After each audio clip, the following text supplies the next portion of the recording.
Să n-ai încredere ziua de azi în nimeni. Pur și simplu, în viață nu există prieteni, pentru că orice prietenie se termină atunci când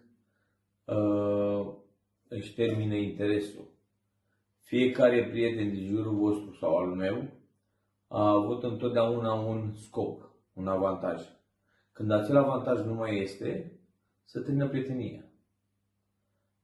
Am avut oameni în 2023 care s-au bucurat la 5 lei și când le-am zis că nu le mai dau 5 lei, nu mai m-au chemat la masă. Oameni cu firme care le-am zis că vreau să mă acomodez în România, că încerc să stau în România și pur și simplu pe produsele mele, pe lucrurile mele, nu spuneau, poftim, ia-ți-le. Adică